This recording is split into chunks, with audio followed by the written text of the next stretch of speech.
Премьер-министр Абылгазиев жакында камалышы мүмкүн деген маалыматтар саясий тар чөйрөдө айтыла баштады. Ага бир нече себеп бар. Былтыр Токой Чарба агенттигинин балансында турган бир нече гектар жерди кумтөргө жөн эле бердиртип салган. Такталбаган маалыматтарга таянсак, депутаттар бүгүн 6 майда Жогорку кеңешке өкмөттү чакырып отставкалуу эмес Абылгазиевдин сот жообуна тартылышын талап кылышы мүмкүн. Роза Аманова, кыргыз эл артисти, Сыймык Жапыкеевдин айткандары каралуу. Мындай пикирин Роза Аманова Коом пресс сайтына билдирди. Сыймык Жапыкеев аттуу жигит биздин үй бүлөгө болуп көрбөгөндөй каралууну уюштурууда. Анын артындагы дирижерунун ким экендиги дагы ачыкталар. Эсине келер десек, эми мени жок кылганы жатышат деп чыгыптыр. Өзү жакшы кеңеш берип жатат, сотко бериш керек деп. Дайым эле бийик боло бербей, укуктук талаада ал жигит менен сүйлөшүш керек окшойт. Айткандарын баарын далилдейт деп ойлойм. Өзү мурда прокурор болуп иштептир. Демек мыйзамдуу жол, адам укугу жала жабуу боюнча кандай жаза колдонуларын эң жакшы билет деп ойлойм, деди ал. Кыргыз Республикасынын эмгек сиңирген артисти ырчы Самара Каримова туулган жери Баткен областынын Элек районуна табигый кырсыктан жабыр тарткан элге жардам көрсөттү. Кайрымдуулук иши тууралуу ырчы Супер KG порталына төмөнкүлөрдө билдирди. Бизгече Лейлек районуна барып, селден жабыр тарткан элибизге жардам катары үй бүлөбүздүн атынан 6 тонна ун, 1 тонна май, 500 кг макаронду 100 чакты үй бүлөгө тараттык. Буга чейин деле тапканымдын үлүш бөлүгүн муктаж адамдарга берип жүрөм. Бирок бир колуң бергенди экинчи колуң билбесин деп эч качан жарыялаган эмесмин. Бул жолу да ошентип койсом болмок. Бирок көпчүлүк кадырлаган чубак ажы көрсөтүп кайрымдуулук кылсаңар болот дегенин угуп, жакшылык иш жугуштуу болсун деген ойдо эл менен бөлүшүп жатам. Лейлекте дагы деле жамгыр жаап жатат. Жашоочулар көп жылдан бери мындай катуу сел жүрбөгөнүн айтышууда. Чын эле жерине барып, эл чоң жапа чеккенине күбө болдук. Айрымдары үйүнөн, мал жандыктарынан, эгининен айрылып олтурушат.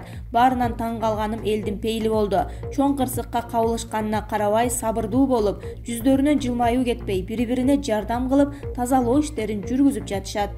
Жада калса кошуна айылдан келип жардам бергендер болуп жатат, дейт Самара.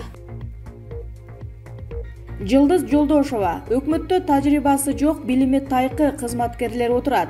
Назарньюс маалымат агенттиги экс-депутат Жылдыз Жолдошова менен ача пикир жаратып жаткан айрым жагдайлар боюнча ой бөлүштү. Жылдыз эже, акыркы мезгилде коомчулукта депутаттарга болгон сында абдан күчөдү. Ал турсун мындай абалда отура бербей өзүн өзү таркатууга барышы керек деген пикирлер да арбын боло баштады. Бизнесмен эч качан саясатчы боло албасын көрдүк. Себеби бизнеси бар адам депутат болсо аткаруу бийлигине көз каранды болуп, зарыл маселеде да оюн ачык айта албай калат экен. Ошол үчүн шайлоодо партияга эмес, тизмедеги талапкерлерге маани берип, бизнесмендерге эмес, саясатчыларга басым коюшубуз зарыл. Карантинден кийин элдин жашоосу кандай нукта өзгөрүшү мүмкүн? Карантинден кийин элдин жашоосу оорлошот. Анткени коронавирус дүйнө жүзүн каптап келаткан экономикалык кризисти ого бетер тереңдетип жиберди. Ошондуктан элибиз бардык маселеге саресеп салып, тамак аш коопсуздугунда эске алып, 1 метр жерди да бош калтырбай, керектүү нерсени эккенге аракет кылышыбыз керек. Мурункудай жерлер иштетилбей калбашы зарыл. Анткени жерди жерене деп коет. Жерене болгондон кийин балдарын багат. Ошол үчүн жерибизди туура пайдаланып, тамак ашка зарыл деген нерсенин баарын эгеп, азык түлүгүбүздү камдап алышыбыз керек. Мындан ары ысырапкорчулукка жол бербей, сарамжалдуу болушубуз абзел. Себеби акыркы мезгилде аш той өлүм житимде деле ашыкча ысырапкорчулукка жол берилип кеткен. Түшүнгөн кишиге коронавирус адамдын жан дүйнөсүн, жашоого болгон көз карашын түп тамырынан өзгөрттү. Жашоо акча менен чектелбесин, кыска өмүрдө адам баласынын бири-бири менен баарлашуу керек деген, тазалыктын маанилүүлүгүн, ден соолукка кам көрүү зарылчылыгын, туура тамактануу, каражатты туура пайдаланууга үйрөттү. Айтканыңызга ынаналы, өкмөттүн антикризистик программасы абалды жөнгө салып кетет деп ишенсек болобу? Өкмөт канчалык антикризистик программа түзбөсүн мамлекетти оор абалдан чыгарып кете албайт. Ошон үчүн сырткы булактардан келген көптөгөн уюмдардан чогулган каражатты өкмөт туура пайдаланса жакшы болот эле. Аны республикалык бюджетке кошуп алып, элге отчет бербей койбой, өкмөт демөөрчүлүктөн жыйналган каражаттарга аз камсыз болгон үй бүлөлөргө көп кабаттуу 2 бөлмөлүү бардык шарты бар үй курса, алардын жакырчылыктын сазынан чыгышына көмөк көрсөтсө болмок.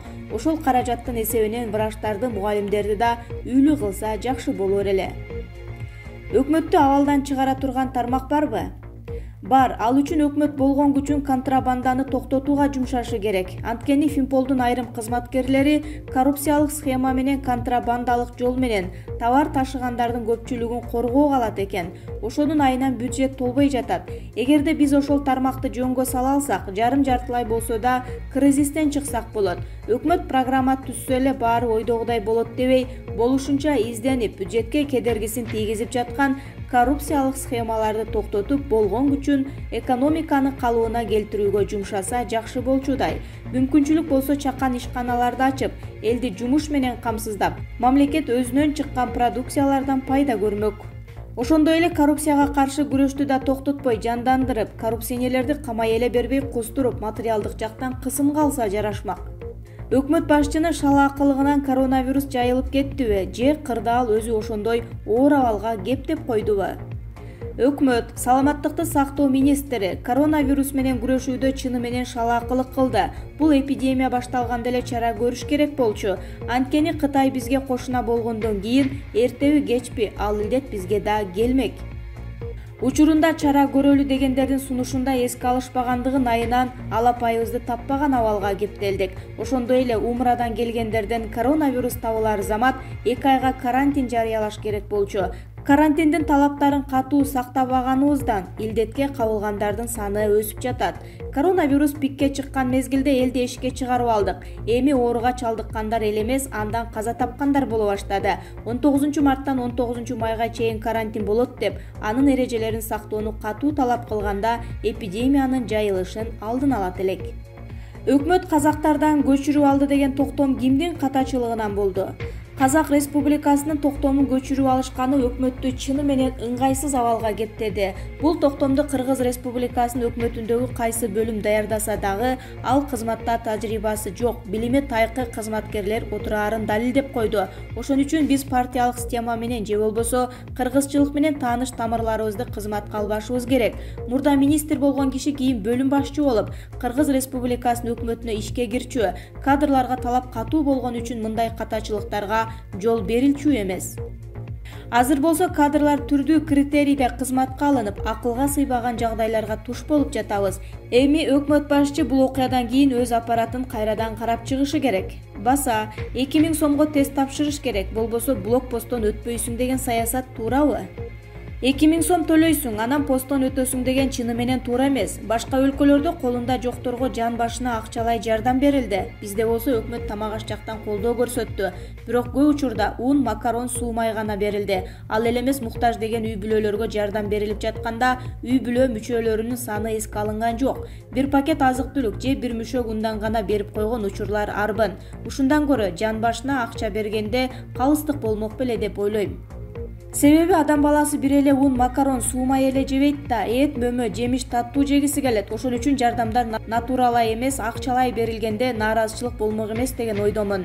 Элдин башка түшкөн түйшүгү аз келгенсип, эми 2000 сомго тест тапшыр, болбосо блокпосттон өтпөйсүң деген маселе айтыла баштады. Чынында бул жагдай социалдык абалды ого бетер чыңалтып, нааразычылыкты күчөтөт. Тамак ашын араң таап жеп жаткан эл кайсы акчасына тест тапшырат? Мисалы бир үйдө 5 же 7 киши болсо, 10 же 14 миң сомду кайдан табат? Ошол эле учурда соо адам неге тест тапшырат деген маселе жаралат.